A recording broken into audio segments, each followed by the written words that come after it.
On m'a mis à la porte la veille de Noël. Sur la route, j'ai trouvé une famille en panne. J'ai remorqué leur voiture gratuitement. L'homme m'a serré la main. Mais en arrivant chez lui, je suis resté figé, sous le choc, en réalisant qu'il était millionnaire. Il m'a fait une proposition qui me fait encore frissonner. Je suis heureux que vous soyez là. Suivez mon histoire jusqu'au bout et commentez avec la ville depuis laquelle vous m'écoutez pour que je puisse voir jusqu'où mon histoire a voyagé. Je m'appelle Arthur, mais la plupart des gens m'appellent simplement Arthur. J'ai 61 ans. Hier, ça aurait dû être une journée de dinde farcie et de réunion de famille. Au lieu de ça, je me suis retrouvé à fixer une unique valise élimée, essayant d'y entasser les restes de ma vie pendant que mon fils, Kevin, me regardait depuis l'embrasure de la porte. Les bras croisés, son expression indéchiffrable, il me donnait l'impression d'être un vulgaire cambrioleur. « Il faut que tu comprennes, papa », a-t-il commencé, la voix plate et détachée. Mélanie et moi, on a discuté et on a décidé que cet arrangement ne fonctionne plus pour nous. J'ai fait une pause, mes mains toujours posées sur une vieille chemise de travail, et j'ai levé les yeux vers le jeune homme que j'avais élevé. C'était le garçon à qui j'avais appris à lancer une ligne de pêche, celui que j'avais aidé pour ses exposés de sciences, le gamin que j'avais encouragé à chaque compétition d'athlétisme. L'homme qui se tenait là maintenant était un étranger qui portait le visage de mon fils. « Quel arrangement ?» ai-je demandé, mais une angoisse glaciale commençait déjà à m'envahir. Je savais exactement ce qui allait arriver. Mélanie est apparue derrière lui, posant sa main parfaitement manucurée sur son épaule, comme pour marquer son territoire. Elle manigançait cela depuis des mois. Je l'avais vue dans sa manière subtile d'évoquer l'augmentation du coût des factures, le prix des courses, ou à quel point la maison semblait bondée avec 3 adultes. L'arrangement où tu vis ici sans participer, pendant que nous assumons toutes les dépenses, dit-elle, sa voix un poison mielleux. Kevin et moi essayons de construire notre avenir et franchement, nous avons besoin de notre espace. Nous avons besoin de notre intimité. J'étais sous leur toit depuis 9 mois, depuis que l'entreprise de BTP pour laquelle j'avais travaillé avait réduit ses effectifs et m'avait licencié. À 61 ans, trouver un nouveau poste de chef de chantier s'avérait impossible.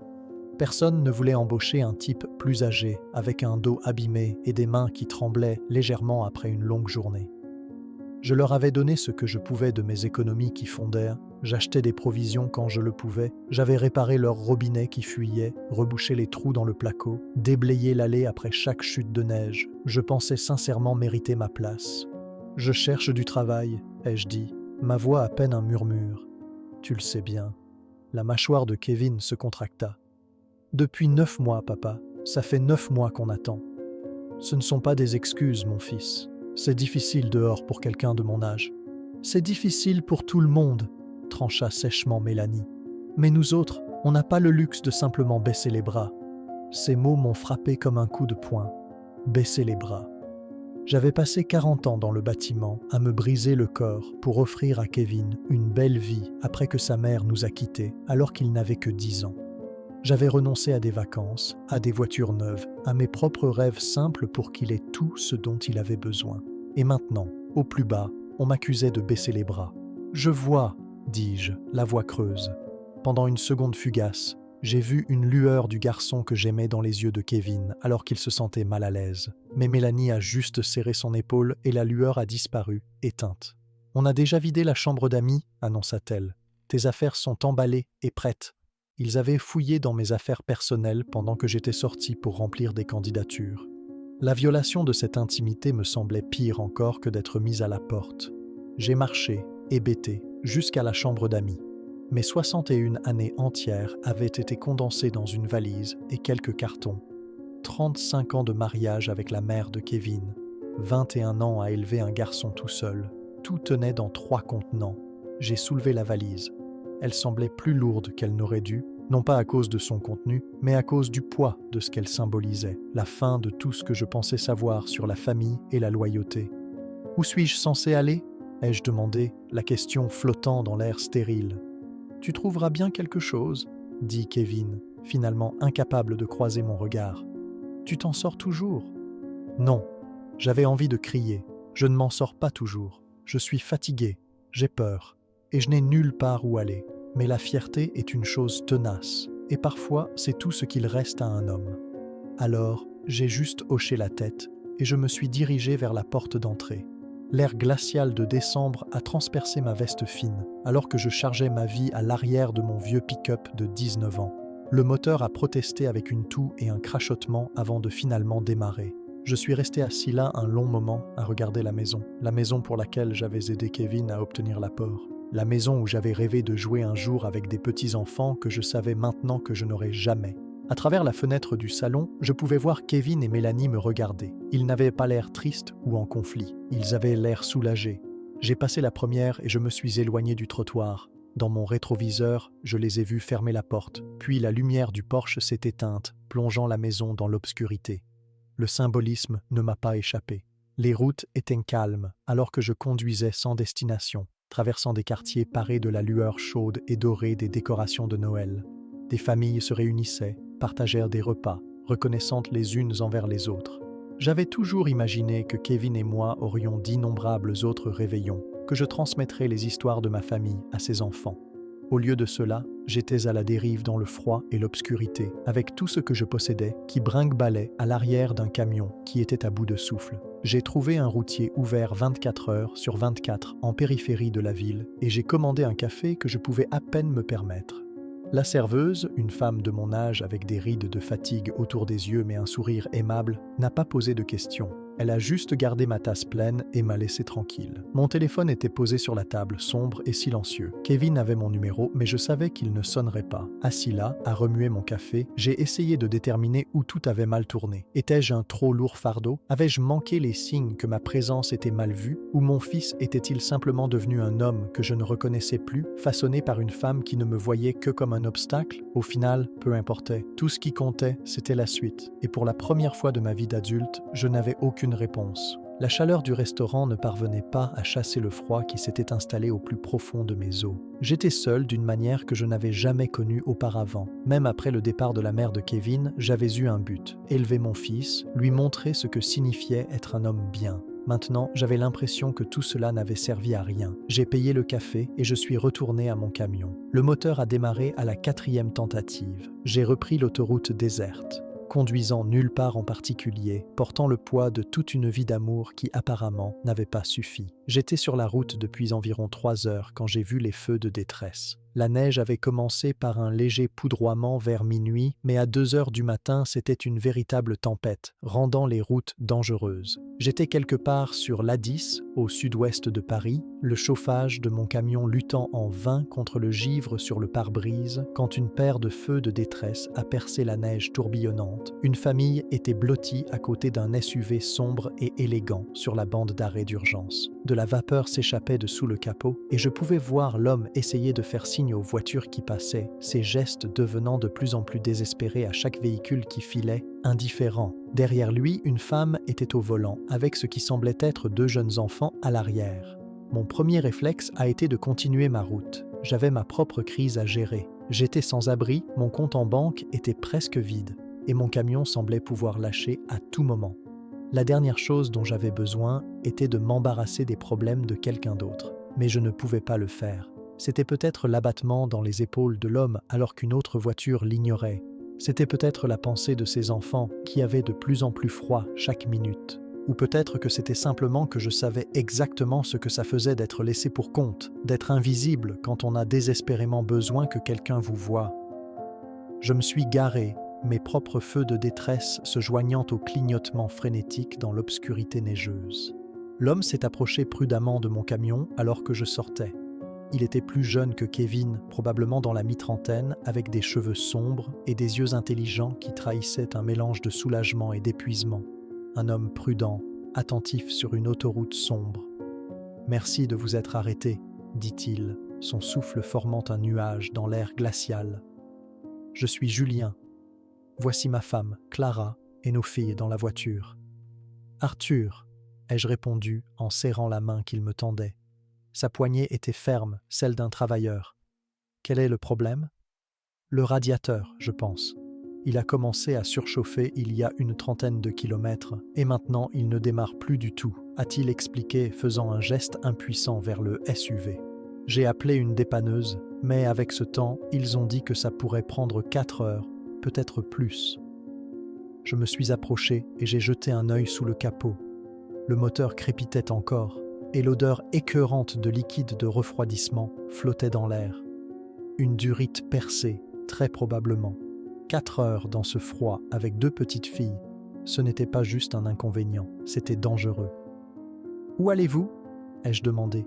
« À la maison ?»« Juste au nord d'ici, à Versailles. » Il passe une main dans ses cheveux saupoudrés de neige.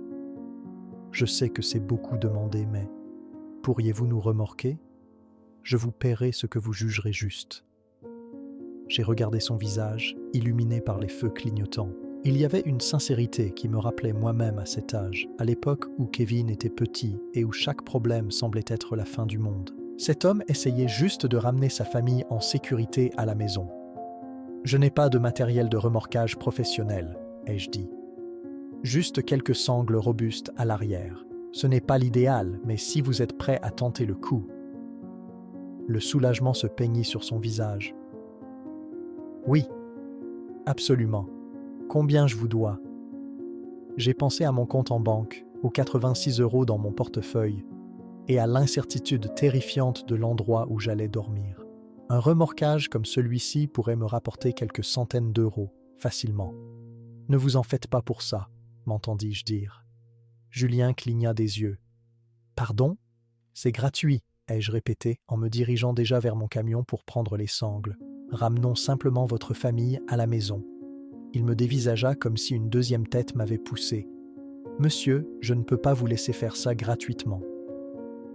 Vous faites déjà un détour énorme. » J'ai dit de ne pas vous en faire, ai-je insisté. Maintenant, aidez-moi à accrocher ce truc. Il nous a fallu près de 21 minutes pour sécuriser le SUV. Le véhicule était lourd et mon vieux camion grognait en signe de protestation, mais les sangles étaient solides. Julien a insisté pour rester dans le SUV pour diriger, tandis que Clara et leurs 2 petites filles, des jumelles, peut-être de 7 ou 8 ans, sont montées dans la cabine de mon camion. Clara était visiblement enceinte, peut-être de 6 ou 7 mois, et elle a installé les filles entre nous avec une douceur attentive. C'étaient de belles enfants, avec les yeux sombres de leur père et un calme impressionnant compte tenu des circonstances. « Je suis Clara, » dit-elle, alors que je reprenais prudemment l'autoroute. « Et voici Maya et Lily. Les filles, dites merci à monsieur. »« Arthur, » ai-je complété, « et il n'y a pas besoin de me remercier. »« Si, il y a besoin, » dit fermement Clara. « Vous n'avez aucune idée de ce que cela représente pour nous. » Je me suis concentré sur la route, gardant une vitesse basse et constante. Le poids du SUV rendait chaque virage une manœuvre délicate, surtout avec la neige qui tombait encore plus fort maintenant, mais le vieux camion tenait bon. « Vous êtes d'ici » demanda Clara. « Originaire du Nord, » ai-je dit, « mais je suis dans la région depuis un moment. » Ce n'était pas tout à fait un mensonge. Il y a un jour, je vivais avec Kevin. Maintenant, je vivais dans mon camion. « Et vous ? Vous avez mentionné Versailles ? Nous avons une maison juste à l'extérieur de la ville.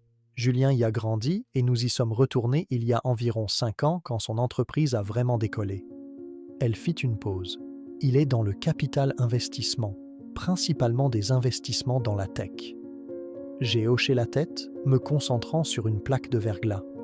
Maya, la fille blottie contre mon flanc droit, s'était déjà endormie. Lily essayait de lutter, sa tête dodelinant. « C'est tellement gentil de votre part, » continua Clara, la voix douce. « Surtout la nuit de Noël, vous n'avez pas de famille à rejoindre ?» La question m'a frappé en plein ventre. J'ai gardé les yeux sur la route, ma voix stable. « Pas ce soir. » Elle a dû entendre la finalité dans mon ton car elle n'a pas insisté. Nous avons roulé dans un silence confortable pendant un moment, les seuls bruits étant le grognement du moteur, les essuie-glaces luttant contre la neige et la respiration douce des filles endormies. Environ 40 minutes plus tard, Lily s'est agitée et m'a regardé avec des yeux ensommeillés. « T'es un papy ?» demanda-t-elle, avec la franchise brutale que seuls les enfants possèdent. « Lily, » murmura Clara, « ce n'est pas une question polie. »« Ce n'est pas grave, » ai-je dit, bien que ma poitrine se serre. « Non, ma puce. Je ne suis pas un papy. »« Tu veux en être un ?» demanda-t-elle. La question innocente a failli me briser. Voici une enfant que je venais de rencontrer, me demandant quelque chose dont j'avais rêvé pendant des années, mais que je commençais à accepter ne jamais se réaliser. « Peut-être un jour, ai-je réussi à dire. » Lily hocha la tête sérieusement et reposa sa tête contre mon bras, endormie en quelques minutes. Clara a observé l'échange avec une expression pensive. « Vous êtes très doué avec les enfants », a-t-elle observé. « J'ai élevé mon fils seul pendant la majeure partie de sa vie, ai-je dit. On apprend une chose ou deux. Ça a dû être difficile. Ça en valait la peine. » Le mensonge avait un goût de cendre dans ma bouche. Le GPS de Julien, que Clara tenait, montrait que nous approchions. Je pouvais voir la lueur lointaine des lumières de la ville à travers la neige et mon cœur se serra. Cette étrange et paisible parenthèse touchait à sa fin. Bientôt, je serais de nouveau seul, de retour sur l'autoroute vers nulle part. Mais alors que nous quittions la route principale pour nous engager dans une allée privée sinueuse, j'ai commencé à réaliser que la maison de Julien et Clara n'était peut-être pas ce que j'avais imaginé. Mes phares ont balayé des pelouses immaculées, un portail en fer forgé et une allée qui semblait disparaître dans l'obscurité neigeuse. Quoi que Julien fasse dans le capital investissement, il était de toute évidence très doué. Et à ce moment-là, j'ai eu le sentiment que cette nuit allait devenir beaucoup plus compliquée. La structure qui émergea de l'obscurité balayée par la neige au bout de la longue allée sinueuse n'était pas une maison, c'était un domaine. 3 étages de verre et de pierre moderne s'élevaient devant nous, une lumière chaude se déversant de ce qui semblait être une centaine de fenêtres. Même à travers la neige, je pouvais voir des jardins paysagers professionnels et une grande fontaine couverte. Le garage indépendant était probablement plus grand que la maison que j'avais aidé mon fils à acheter. Je suis resté assis là, en silence, abasourdi, pendant que Julien me guidait pour m'arrêter près de la grande entrée principale. Ce n'était pas seulement de la réussite, c'était un niveau de richesse que je n'avais vu que dans les films.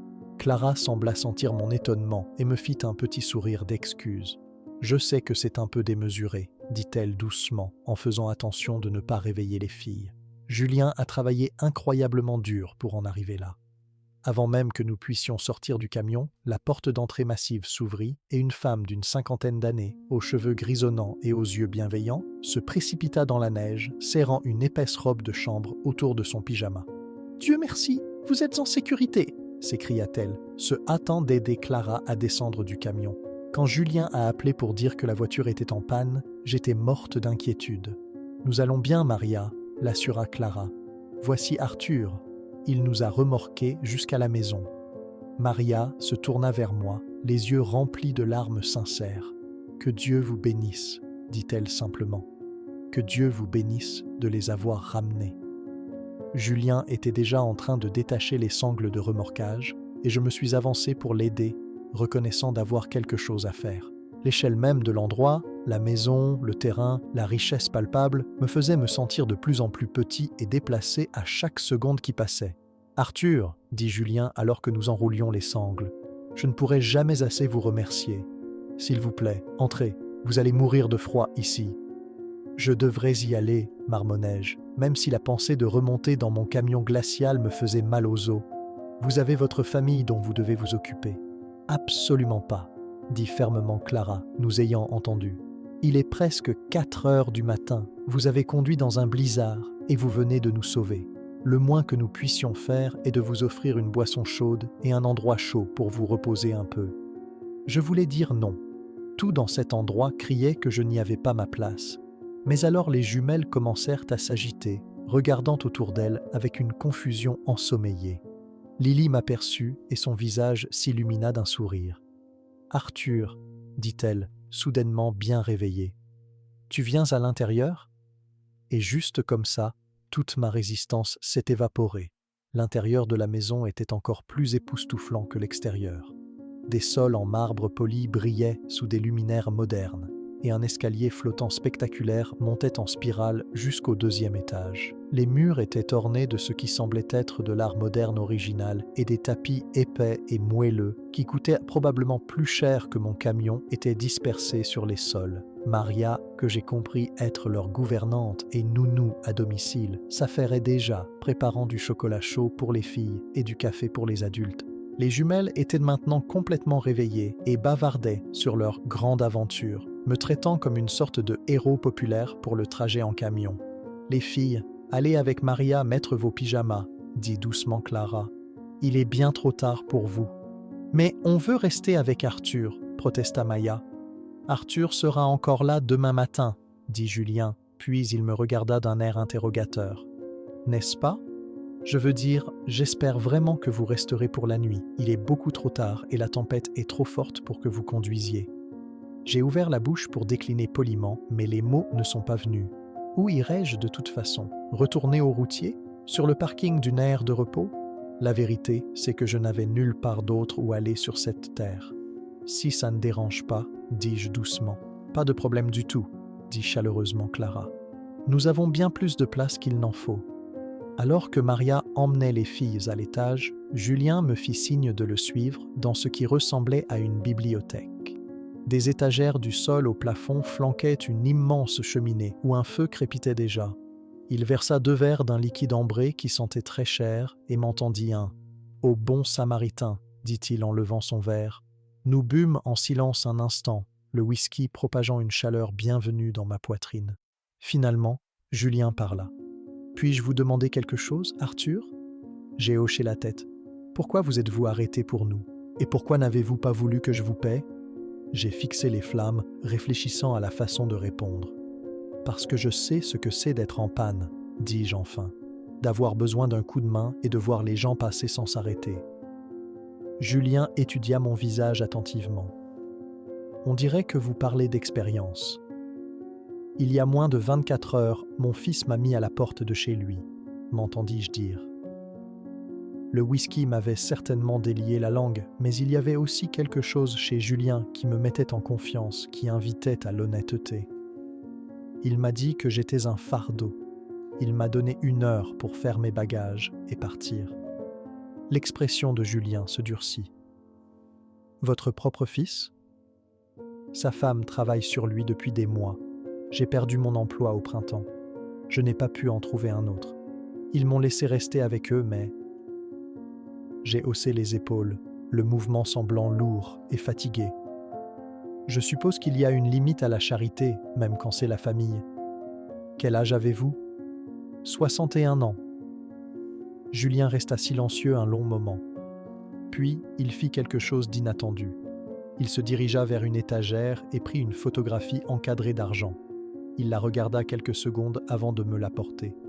La photo montrait un homme qui ressemblait beaucoup à Julien, mais en plus âgé, avec de la graisse sous les ongles. Il se tenait avec un grand sourire fier à côté d'un jeune garçon, clairement Julien enfant, devant un vieux garage. « C'est mon père », dit doucement Julien. Il s'appelait Robert. J'ai regardé la photo de plus près. La ressemblance était frappante, mais il y avait quelque chose dans les yeux fatigués mais fiers de l'homme plus âgé qui me semblait profondément familier. « Il est décédé il y a 10 ans, continua Julien. Crise cardiaque soudaine. Il a été mécanicien toute sa vie. Il s'est tué au travail pour nous, tout comme vous dans le bâtiment. Je suis désolé pour votre perte. » Julien s'assit en face de moi, les yeux fixés sur la photo. Le truc, Arthur, c'est que je n'ai jamais eu l'occasion de lui dire que j'étais désolé. Désolé de quoi ? La mâchoire de Julien se contracta. Quand j'avais 17 ans, nous avons eu une dispute terrible. J'étais un gamin arrogant, je pensais tout savoir. Je lui ai dit des choses horribles. Je lui ai dit que je le détestais, que j'avais hâte de m'éloigner de lui et de son garage graisseux. Il fit une pause, son pouce traçant le bord du cadre en argent. Ma mère m'a dit que j'étais ingrat, que je devais y retourner et m'excuser, mais j'étais trop fier, trop têtu. J'ai emménagé chez un copain, j'ai trouvé un travail et j'ai fini par me payer une école de commerce. J'ai passé la décennie suivante à essayer de prouver que je n'avais pas besoin de lui, que je pouvais réussir par mes propres moyens. « Mais vous l'avez fait, » dis-je en désignant la magnifique pièce. « Regardez tout ça. »« Oui, je l'ai fait, » dit-il, la voix chargée d'émotion. « Et vous savez le pire ? Il était fier de moi tout ce temps. Ma mère m'appelait et me disait comment il se vantait de moi auprès de ses clients. Elle disait qu'il passait parfois en voiture devant mon premier immeuble de bureau, juste pour le regarder. La douleur dans la voix de Julien était palpable. J'avais le sentiment de savoir où cela menait. Le temps que je sois prêt à ravaler ma fierté et à aller le voir, il était trop tard. Il a eu une crise cardiaque massive au garage, parti comme ça. Je n'ai jamais pu dire que j'étais désolé, je n'ai jamais pu le remercier. Julien leva les yeux vers moi, ses yeux brillants de larmes non versées. Je porte ce regret avec moi chaque jour depuis 10 ans. La certitude que ma stupide fierté m'a coûté des années avec un homme qui m'aimait inconditionnellement. Je sentis un nœud froid se former dans mon estomac. Julien, pourquoi me racontez-vous tout ça? Il se pencha en avant, son regard intense. Parce que quand je vous ai vu ce soir, debout dans cette tempête de neige, aidant ma famille sans autre raison que c'était la bonne chose à faire, vous m'avez tellement rappelé mon père. Et puis, quand vous m'avez parlé de votre fils, de ce qu'il a fait. Julien secoua la tête. J'ai l'impression de regarder une seconde chance. Une seconde chance, pourquoi? Julien se leva et retourna vers la cheminée. Arthur, je veux vous faire une offre, mais j'ai besoin que vous écoutiez tout avant de répondre. Mon cœur se mit à battre la chamade. Quel genre d'offre? Je veux que vous restiez ici, pas seulement pour la nuit. Je veux dire, je veux que vous viviez ici, que vous fassiez partie de notre famille. Julien se tourna pour me faire face. Clara et moi avons essayé de donner à nos filles une enfance stable et aimante, mais nos 2 parents sont partis, nous n'avons pas d'autre famille. Les filles, elles n'ont jamais su ce que c'est d'avoir un grand-père. Je le fixais, sans voix. Julien, vous ne me connaissez même pas. J'en sais assez, dit-il fermement. Je sais que vous êtes un homme qui s'arrête pour des inconnus dans un blizzard. Je sais que vous n'accepteriez pas un centime d'un homme qui essaie de ramener sa femme enceinte et ses enfants à la maison. Je sais que vous avez élevé un fils seul et que vous avez fait de votre mieux pour être un bon père, même si ce fils est trop aveugle pour le voir. La pièce commençait à vaciller et je ne savais pas si c'était le whisky ou la pure folie de ce que Julien proposait. « Vous parlez de charité » dis-je, la voix rauque.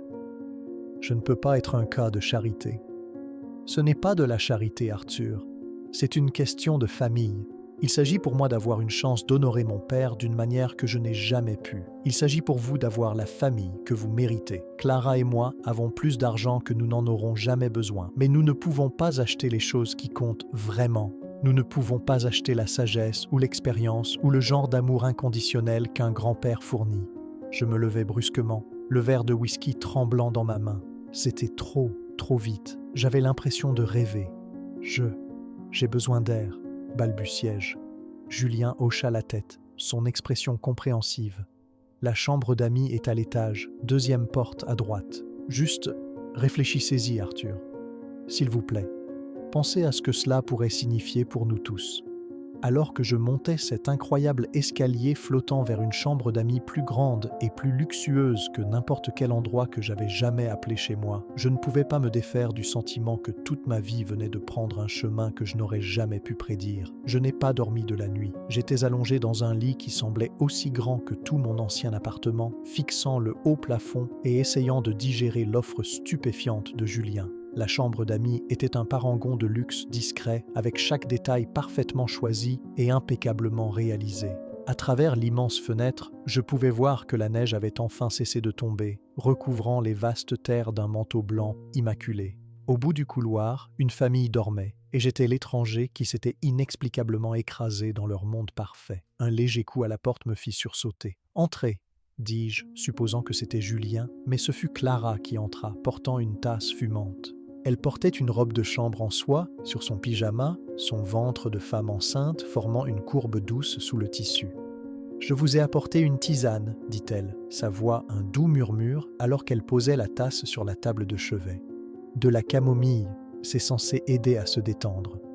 Merci, dis-je en m'asseyant et en tirant la couette autour de ma taille. Vous n'auriez vraiment pas dû. Clara s'installa avec un petit soupir dans un fauteuil près du lit. Julien m'a parlé de votre conversation, dit-elle directement, allant droit au but. De son offre. Je sentis une rougeur d'embarras me monter au cou. J'espère qu'il n'a pas outrepassé ses droits. Je sais que c'est votre maison, votre famille. Vous devriez avoir le dernier mot. Vous avez raison, je devrais, dit Clara, et un sourire entendu effleura ses lèvres. C'est pour ça que je suis là. Elle resta silencieuse un instant, ses mains reposant protectricement sur son ventre. Arthur, puis-je vous dire quelque chose sur mon mari ? quelque chose qu'il n'a probablement pas partagé parce qu'il est trop fier. J'ai hoché la tête, intrigué. Il y a 5 ans, quand nous avons emménagé dans cette maison, Julien n'était pas seulement un homme qui avait réussi. Il était vide. Il avait l'entreprise, l'argent, tous les attributs. Mais il était complètement hanté par ce qui s'était passé avec son père. Il s'enterrait dans le travail, essayant de prouver quelque chose à un homme qui était déjà parti. Clara bougea sur son siège, grimaçant légèrement. Je le voyais à peine. Les filles le voyaient à peine. Il était un fantôme dans sa propre maison et j'avais terriblement peur de le perdre à cause de son propre regret. « Qu'est-ce qui a changé ?» ai-je demandé. Il y a 2 ans, l'école de Maya et Lily a organisé une journée des grands-parents. Tous les autres enfants avaient leur grand-père là, leur lisant des histoires, les aidant avec des bricolages, juste en étant là.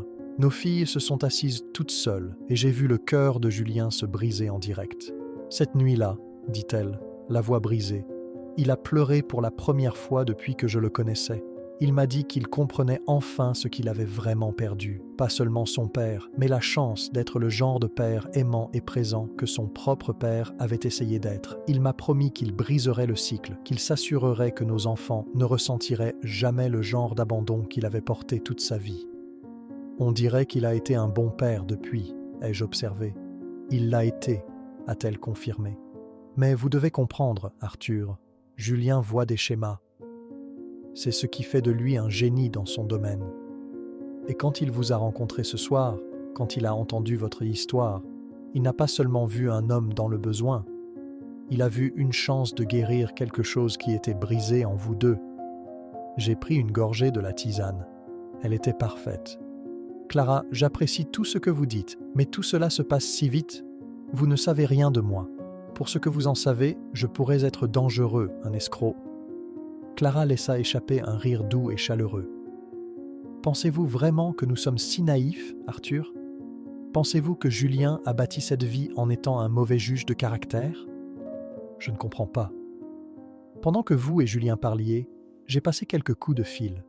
J'ai parlé à votre ancien superviseur de l'entreprise de construction, un certain Monsieur Dubois, un homme très gentil. Mon cœur a failli s'arrêter. Vous avez enquêté sur moi. J'ai fait mes vérifications, dit-elle, sans s'excuser. Monsieur Dubois m'a dit que vous étiez l'employé le plus fiable qu'il ait eu en 30 ans. Jamais manqué un service, toujours resté tard pour aider un client. Il a dit que vous laisser partir a été l'une des choses les plus difficiles qu'il ait jamais eu à faire. Clara se pencha en avant, son expression sérieuse.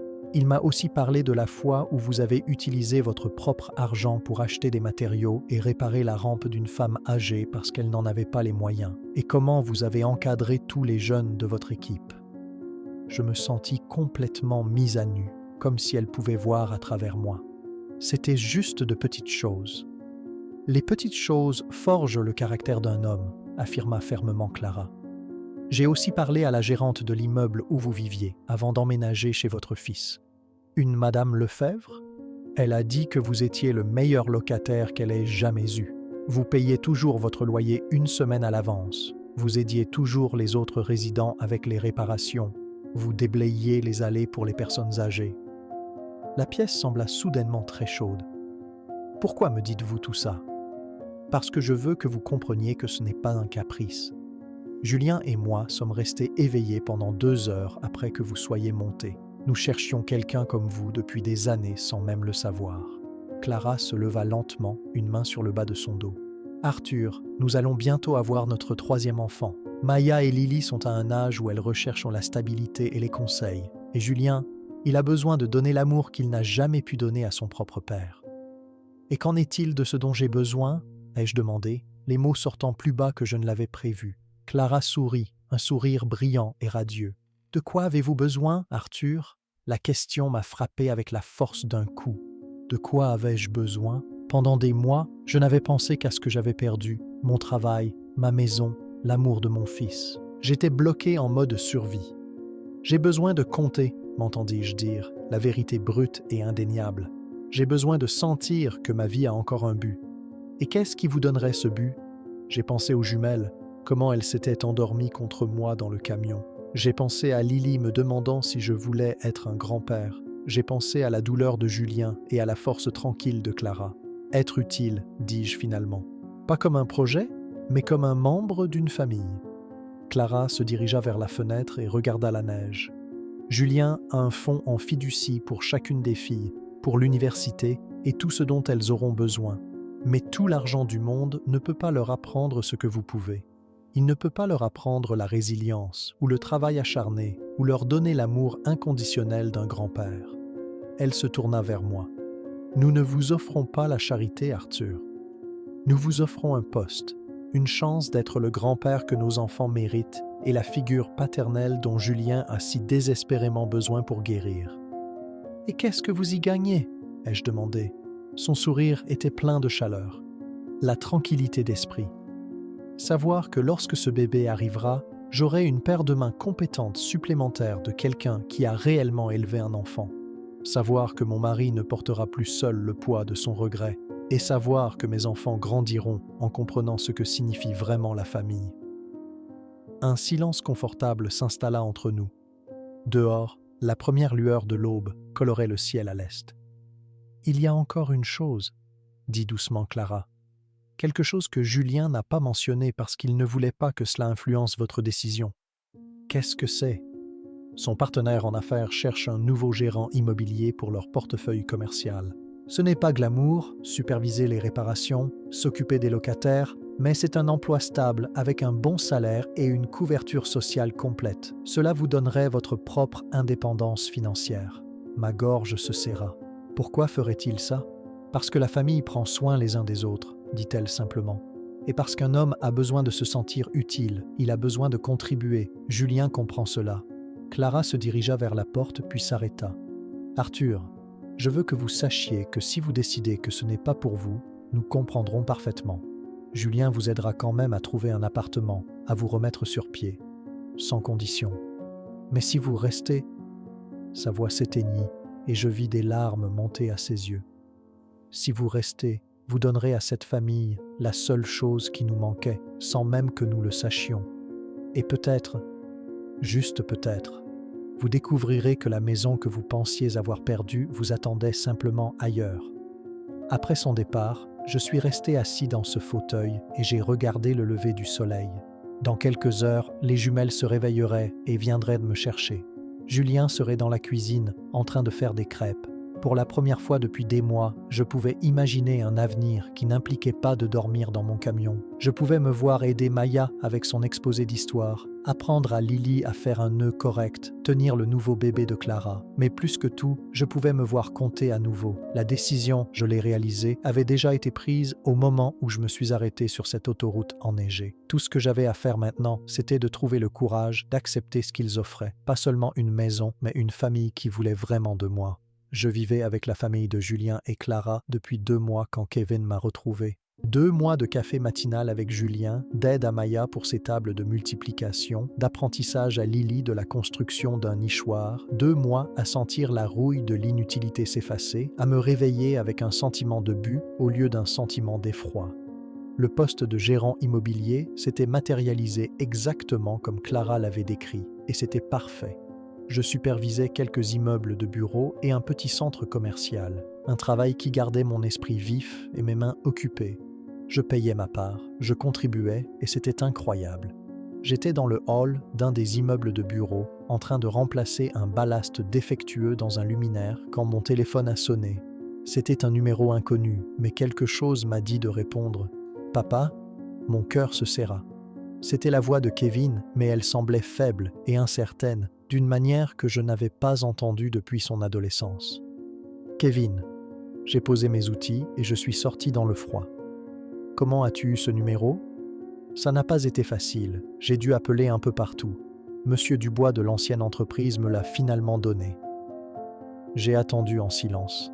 « Papa, il faut qu'on parle. » On a eu notre conversation il y a 2 mois, dis-je, la voix égale. Je pensais que tu avais été parfaitement clair sur ta position. « S'il te plaît, » dit-il, et il y avait maintenant une note claire de désespoir. « Je peux venir te voir ? Je sais que tu es quelque part près de Versailles.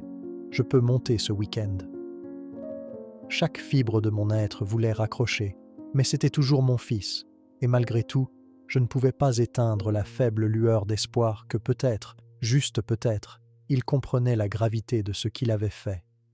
Pourquoi maintenant, Kevin? Il y eut une longue pause à l'autre bout du fil.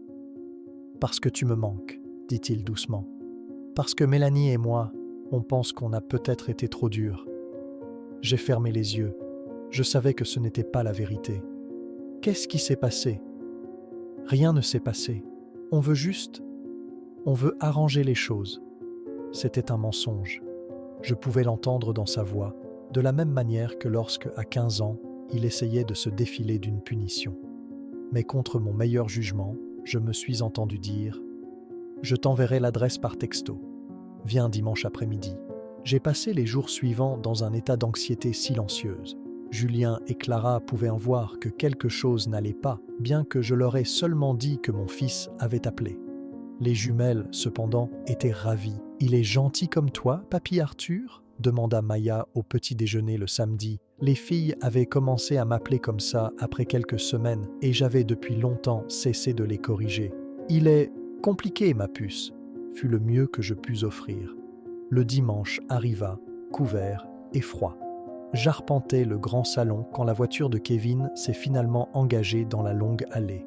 À travers la fenêtre, je l'ai vu sortir et regarder la maison, la mâchoire pendante d'étonnement. Mélanie est sortie du côté passager, son expression un mélange de choc et de calcul alors que ses yeux balayèrent le domaine. Sa présence me disait tout ce que j'avais besoin de savoir sur la vraie raison de cette visite. Julien a ouvert la porte et j'ai pu entendre la fausse amabilité dans la voix de Kevin alors qu'il se présentait. Le rire de Mélanie était aigu et artificiel. « Papa !» dit Kevin, entrant dans le salon les bras grands ouverts, comme s'il s'attendait à une étreinte. Je n'ai pas bougé de ma place près de la cheminée. « Kevin, Mélanie !» Ses bras tombèrent maladroitement le long de son corps. Mélanie restait en retrait, ses yeux cataloguant chaque œuvre d'art et chaque meuble coûteux. « Waouh, papa, c'est un sacré endroit !» dit Kevin, essayant de briser le lourd silence. « Ton ami ici doit bien s'en sortir. » Julien et Clara ont été très gentils, dis-je. « J'imagine bien, » répondit Kevin, et je pouvais entendre la première pointe d'amertume dans sa voix. « Ça doit être sympa de tomber sur un truc comme ça. » Julien apparut dans l'embrasure de la porte. « Arthur, voulez-vous un peu d'intimité avec votre famille ?»« Reste, » dis-je fermement. « Kevin, Mélanie, voici Julien Chen. Julien, voici mon fils, Kevin, et sa femme, Mélanie. » Julien leur serra la main, son expression polie, mais ses yeux vifs, les évaluant avec la même perspicacité qui avait bâti sa fortune. « Quelle belle maison !» s'extasia Mélanie. « Vous avez dû travailler si dur pour tout ça. »« Nous avons eu beaucoup de chance, » répondit Julien avec aisance. Kevin se racla la gorge. « Papa, on peut parler? Seul ?» J'ai jeté un coup d'œil à Julien, qui a fait un léger signe de tête et s'est reculé dans le couloir, bien que j'aie remarqué qu'il n'allait pas loin. « Alors, » commença Kevin une fois qu'il pensa que nous étions seuls, « c'est ce que tu as fait? La belle vie dans un palais pendant que ta propre famille s'inquiétait à mort pour toi? »« Ma famille ?» demandai-je doucement. « Il y a 2 mois, tu as été très clair sur le fait que je ne faisais pas partie de ta famille. » Mélanie s'avança, son expression se transformant en une préoccupation apaisante. « Arthur, nous étions tous bouleversés ce soir-là. Des choses ont été dites. Vous ne pouvez pas croire honnêtement que nous en pensions un mot. Quelle partie ne pensiez-vous pas ? Ai-je défié. La partie où j'étais un profiteur, un fardeau, la partie où vous aviez besoin que je sorte de votre maison ?» Kevin eut au moins la décence de détourner le regard, mais seulement pour un instant. On était sous beaucoup de stress. Mes heures ont été réduites au travail. Le remboursement du prêt a augmenté. « Tes heures ont été réduites ? L'entreprise a dégraissé. Je ne travaille plus qu'à temps partiel maintenant, » marmonna-t-il. « On est en retard sur le prêt. La banque parle de saisie immobilière. Et voilà, la vraie raison. »« Je vois, » dis-je. « Et tu es venu ici en pensant... Quoi ? Que je demanderais à mes riches amis de vous dépanner ? » « Pas un dépannage, » dit rapidement Mélanie.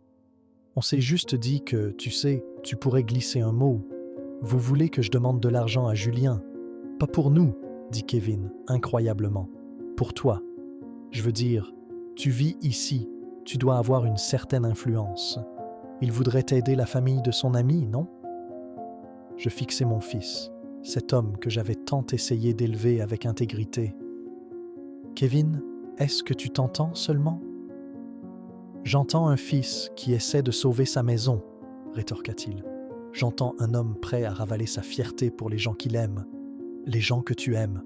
Une colère chaude et juste commença à monter dans ma poitrine. On ne met pas à la porte les gens qu'on aime par une nuit froide. On ne dit pas aux gens qu'on aime qu'ils sont des fardeaux sans valeur. On a fait une erreur, d'accord? La voix de Kevin s'éleva. On est là maintenant. On veut que tu rentres à la maison. C'est ma maison maintenant. Mélanie laissa échapper un rire court et amer. Oh, s'il vous plaît, ce n'est pas votre maison, Arthur.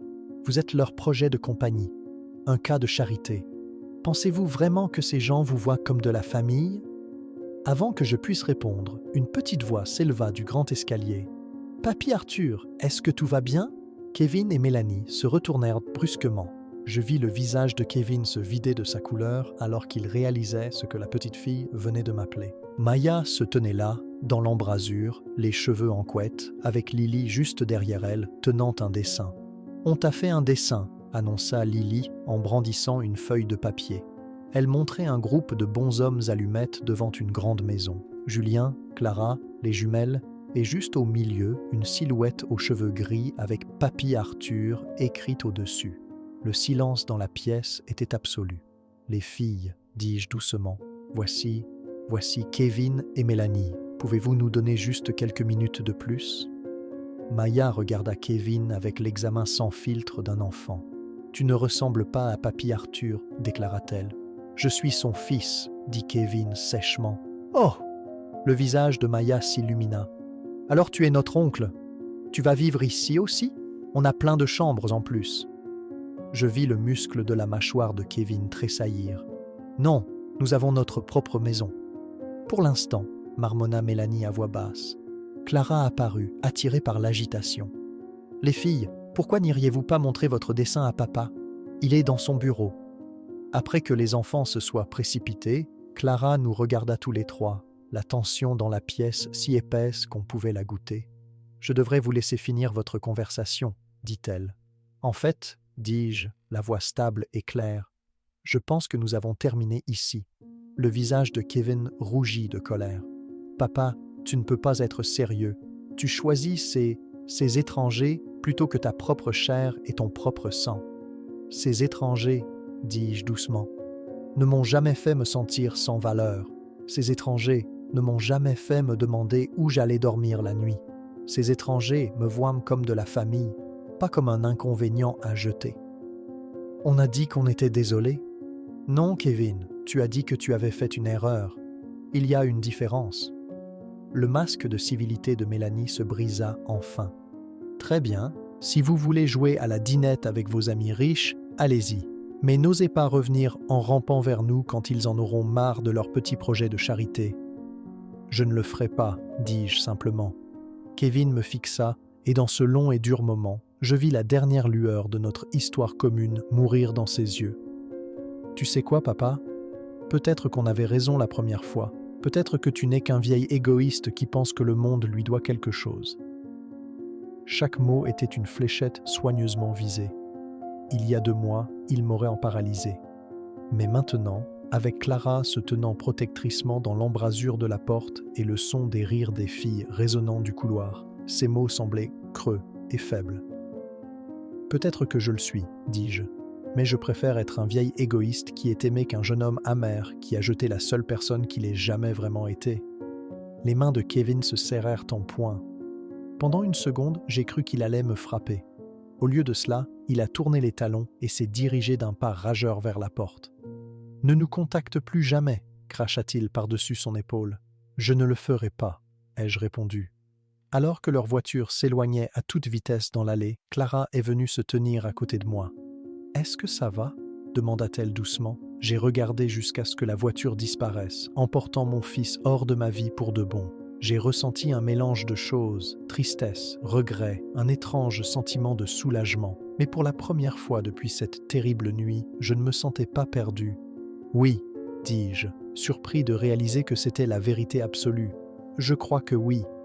2 ans plus tard, je suis debout dans la chambre d'enfant ensoleillée que Clara et moi avons conçue ensemble, berçant mon petit-fils de 3 mois, Léo, qui dort contre ma poitrine. Par la fenêtre, je peux voir Maya et Lily, maintenant âgés de 9 ans, construire un bonhomme de neige dans le jardin, leur rire résonnant dans l'air vif de l'hiver. Elles m'appellent Papy Arthur, sans y penser à 2 fois, et j'ai cessé de me considérer comme autre chose. Ce n'est pas le sang qui fait une famille, c'est l'amour. Et cette maison en déborde. Julien apparaît dans l'embrasure de la porte, un contentement profond et satisfait étant désormais son expression par défaut. Avoir une figure paternelle dans sa vie a guéri en lui une blessure qu'il n'a jamais su nommer, je crois. « Comment va le petit gars ?» demande-t-il, sa voix un murmure bas alors qu'il hoche la tête vers le bébé. « Parfaitement, dis-je, en ajustant la couverture autour du petit corps de Léo. Il dort comme un loir. Bien.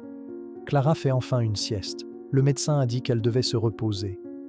Julien vient se tenir à côté de moi à la fenêtre. Nous regardons les filles dans un silence confortable. C'est ça, j'ai appris, le sentiment de paix. Pas un bonheur frénétique et fugace, mais un contentement profond et constant qui vient du fait d'être exactement là où l'on doit être. « Arthur ?» dit soudain Julien, son ton changeant. « Je dois te parler de quelque chose. » Il semble nerveux mais aussi excité. Qu'est-ce que c'est ? Clara et moi avons discuté et nous voulons officialiser certaines choses, légalement. Il se tourne vers moi. Nous voulons t'adopter. Je cligne des yeux, certain d'avoir mal entendu. Pardon ? L'adoption simple d'un majeur. C'est une vraie procédure. Tu serais légalement notre père. Les filles seraient officiellement tes petites filles. Léo, ton petit-fils. Le bébé s'agite dans mes bras et je baisse les yeux sur son visage parfait et endormi en essayant de comprendre ce que Julien vient de dire. « Pourquoi ?» je demande finalement. « Parce qu'une famille devrait être officielle, » dit la voix de Clara depuis l'embrasure de la porte. Elle est en robe de chambre, les cheveux en désordre après sa sieste, mais elle rayonne, parce que nous ne voulons jamais qu'il y ait le moindre doute sur ta place. Et plus que ça, ajoute Julien, nous voulons que tu sois notre héritier. Nous avons rencontré nos avocats. Quand nous ne serons plus là, tout te reviendra d'abord, puis aux enfants. Nous voulons que tu sois le patriarche de cette famille, officiellement et légalement. Je m'enfonce dans le fauteuil à bascule, près du berceau, tenant toujours Léo, mon esprit tourbillonnant. « Vous n'avez pas à faire tout ça, dis-je doucement. Je me sens déjà comme de la famille. Nous savons, dit Clara, se perchant sur la coudoir du fauteuil, mais nous le voulons par écrit. Et Arthur, sa voix s'épaissit d'émotion. Nous voulons prendre ton nom. Quoi ? La famille Leclerc, dit Julien avec un grand sourire en utilisant mon nom de famille. Ça sonne bien, tu ne trouves pas ? Je les regarde, ces 2 personnes incroyables qui m'ont sauvé du point le plus bas de ma vie et m'ont rendu mon identité. Je ne sais pas quoi dire. Dis oui, crie Maya depuis l'embrasure de la porte. Elle et Lily sont là, les joues rouges et couvertes de neige. On a déjà décidé comment t'appeler à la cérémonie. Quelle cérémonie ? La cérémonie de famille, explique Lily, comme si c'était la chose la plus évidente du monde. Quand tu seras notre papy légal, on t'appellera Patriarche Arthur. Je laisse échapper un rire qui est à mi-chemin d'un sanglot. Patriarche Arthur. C'est très distingué, dit Maya avec un grand sérieux. Clara prend doucement Léo de mes bras. Les filles sont dans le coup depuis des mois, admet-elle. Elles nous ont aidés à tout planifier. Vous planifiez ça depuis des mois ? Depuis la visite de Kevin, confirme Julien. Ce jour-là, en voyant comment tu nous as choisis, comment tu as choisi l'amour plutôt que le sang, Clara et moi avons su que nous devions rendre cela permanent, pour nous assurer que tu ne doutes jamais, jamais de ta place. Je pense parfois à Kevin, je me demande si lui et Mélanie ont sauvé leur maison. J'ai entendu dire par des ouï-dire qu'ils ne l'ont pas fait. Ils l'ont perdu environ 6 mois après ce jour. Une partie de moi ressent une tristesse lointaine pour lui, mais c'est la tristesse que l'on ressentirait pour un étranger. Il a fait son choix et j'ai fait le mien. Il y a une autre surprise, dit Clara, ses yeux pétillants. Quoi encore? Je demande, ne sachant pas combien mon cœur peut encore supporter. Julien me tend un document juridique. Je lis l'entête, puis je le relis. Un acte de propriété. Un changement de nom? Je lève les yeux vers eux, confus. Pas ton nom, notre nom, clarifie Clara. Julien Leclerc, Clara Leclerc, Maya et Lily Leclerc, Léo Leclerc, une seule famille, un seul nom. Des larmes coulent maintenant sur mon visage et je ne prends pas la peine de les essuyer. Votre nom de famille est Chen. Mon héritage familial est ce que je choisis d'en faire, dit fermement Julien. Et je choisis qu'il soit lié à l'homme qui m'a appris ce qu'est vraiment un père. On peut lui parler de l'autre surprise? Lily sautille sur la pointe des pieds. Quelle autre surprise? Je demande. Maya court à la fenêtre. Regarde! Je me lève et je regarde dehors.